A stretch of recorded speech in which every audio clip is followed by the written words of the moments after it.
দেবতাকে প্রচার করলেন। এইবার এই ভক্তের তো পিপাসা বেড়ে গেছে, আমি বৃন্দাবনে যাব, স্বাদ আছে সাধ্য নেই, টাকা নেই, কি করে যাবে গো? বসে বসে কাঁদছি। জানেন, শুদ্ধ ভক্তের একটা লক্ষণ আছে। শুদ্ধ ভক্ত ভগবানকে আর কিছু না দিতে পারলেও, বড় করে নৈবেদ্য সাজাতে না পারলেও, অনেক গহনা দিয়ে ভগবানের বিগ্রহ সাজাতে না পারলেও, শুদ্ধ ভক্তের জগতে আর কিছু না থাকলেও একটি মাত্র দুফোঁটা চোখের জল আছে। শুদ্ধ ভক্ত যে ভগবানকে বলে, আমি তো তোমাকে আর কিছু দিতে পারবো না, কিন্তু জানো গোবিন্দ,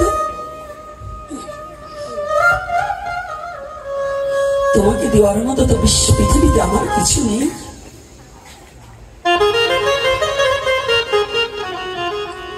এ নয়ন দুটাও তো তোমার দেওয়া।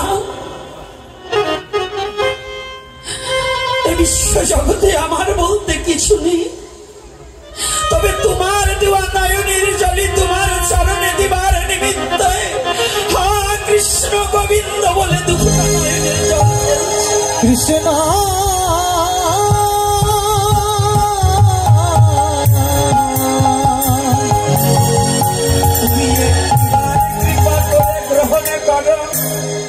একটিবার কৃপা করে গ্রহণে করো।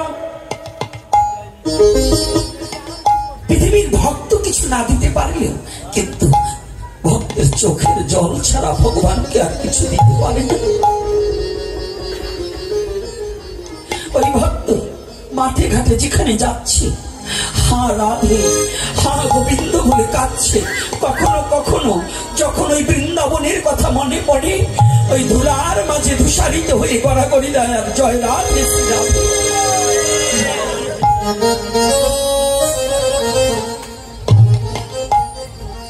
হঠাৎ করে গুরুদেব ওই রাস্তা দিয়ে ওই ভক্ত এক ফাঁকা জায়গায় বসে কাঁদছে। রাধারানী, কবে বা হইবে মোর যুগল প্রীতি, কবে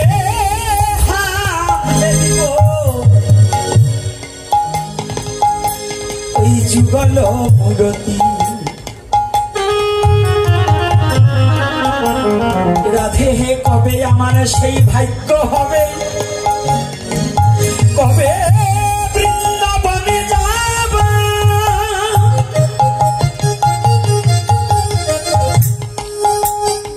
জয় রাধে শ্রী রাধে বলে আমি ধুলায় গড়াব।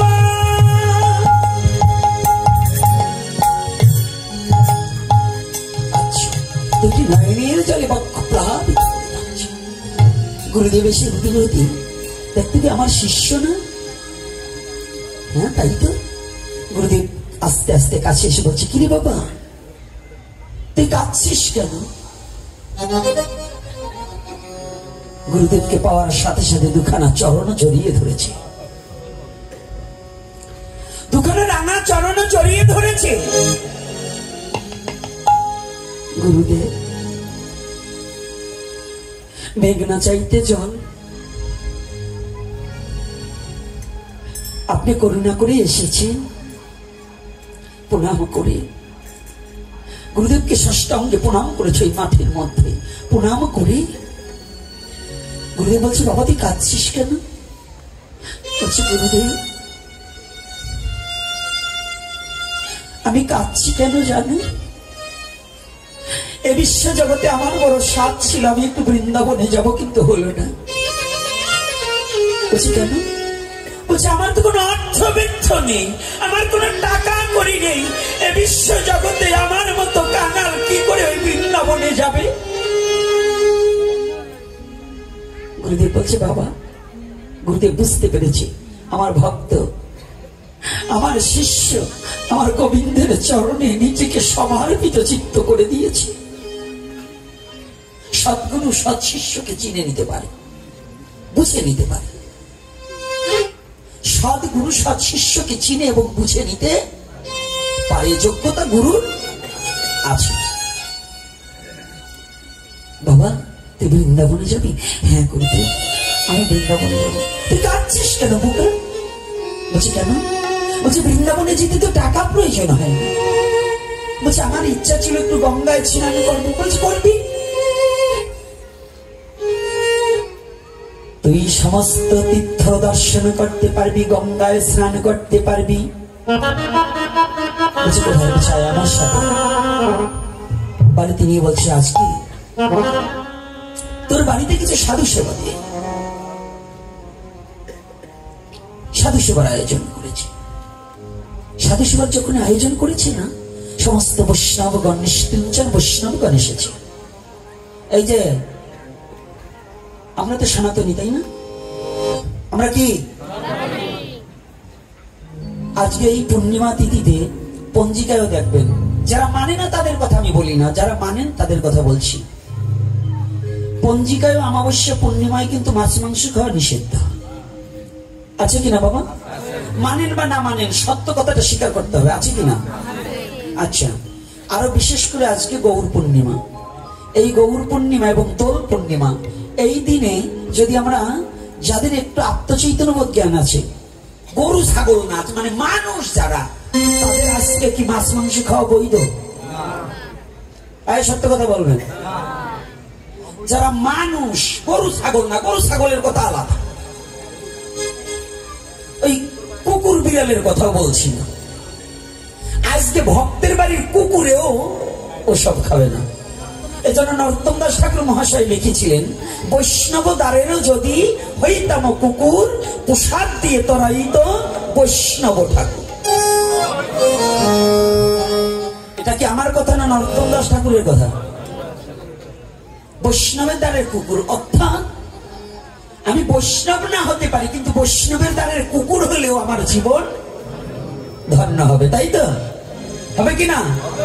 তাহলে আজকে আমরা যারা, আমাদের অনেকেই যারা দীক্ষা শিক্ষা গ্রহণ করেছি, অথচ আজকের দিনটার কথা অনেক গুরুদেবরাও বলেন না যে বাবা এই তিথিগুলোতে অন্তত একটু মাছ মাংস পরিত্যাগ করা বৈধ না বৈধ? তাহলে এই তিথিতে আমাদেরকে এই অখাদ্যগুলো কি গ্রহণ করা ঠিক? এই যুবক বাবারা, না জেনে অনেক কিছু হয়, কিন্তু জানার পরে তো পালতে হবে নাকি? জানি না তাই মানি না, মানি না তাই জানি না, বুঝি না তাই খুঁজি না, আর খুঁজি না তাই বুঝি না। বুঝলে কিছু খুঁজতাম, আর খুঁজলে কিছু বুঝতাম, পাইতাম ঠিক। তাহলে আজকে এই মহাবদান্য তিথিতে অনেকের ঘরে হরিবোল চলছে। আমার সিদ্ধান্ত বা আমি বলছি না আপনাকে, আপনার বিবেকের কাছে প্রশ্ন করুন, আপনি কি সনাতন না আপনি যবন? যদি সনাতন হন তাহলে শাস্ত্র মানবেন কি? সনাতন হলে শাস্ত্র মানবে কিনা? এই মায়ের কথা বলতে হবে। চুপ করে বসে থাকলে সে কাজ হবে না। পাংচা বাবা করবা পান গলের ভিতর দিয়ে জিভ্য কালির মতো তৈরি রয়েছে। ভাগবত আসলে সে পান খাওয়া যায় নাকি? আপনি খান, দূরেও যে খান, মুখটা ধুয়ে এসে বসুন। এই স্থানটা তো আজকে পবিত্র স্থান, এইটা খেয়েও মুখ ধুয়ে এসে বসতে হবে। আপনাকে খেতে আমি, আপনার বাবার টাকা দিয়ে আপনি খাবেন, আপনার ইনকামের টাকা দিয়ে আপনি খাবেন, আমি বললে পরে আপনি কি শুনবেন? শুনবেন না, খান, কিন্তু তথাপি নিয়ম নীতিটা মানেন। পরীক্ষার হলে যেমন বাজে লোক ঢুকতে প্রবেশ করতে পারবে না পরীক্ষার্থী এবং শিক্ষক ছাড়া, ভাগবতে ভক্তি জীবন গঠন করা ছাড়া এই ভাগবতে প্রবেশ করার অধিকার নেই। তাহলে কি বলবেন যে খালি মালা তিলক পড়লে কি ভক্তি জীবন? না, মালা ছাড়াও ভক্তি জীবন। অন্তত আপনার নিয়মটাকে মানতে হবে। প্রতিটা কাজের একটা নিয়ম আছে কিনা? আছে কিনা? তাহলে এই ভাগবতে আসলে মুখ ধুয়ে এসে বসতে হবে। আজকে যা করছেন করছেন, আমি আজকে আর উঠবার বলবো না। এখন উঠানামা করালি ইচ্ছা করছিল, এখন বালতিতে করে জল দিয়ে মুখ ধোয়াবো, তারপর যাবো না। এখন আর ধোয়াবো না, কারণ এখন আর সময় নেই, নাহলে নষ্ট হয়ে যাবে আসর। নাহলে আজকে ধোয়াইয়ে উচিত শিক্ষা দিয়ে দিতাম যে তার কোনো জায়গা যাই এই চাবাচাবি না করে, বুঝলেন না? হরিকথার মধ্যে যদি পাঞ্চা বাবারই আসি, তো ছাগলের আর আমার মধ্যে পার্থক্য কি? পার্থক্য আছে? তুমি খাও না, তাই খাইয়ে দেও কত জলদি। এইবার যারা খাই কয় তারাও বসাইতে পারে, ফাঁকা জায়গা পাইয়ে নয়। যাক, ওখানে ওখানে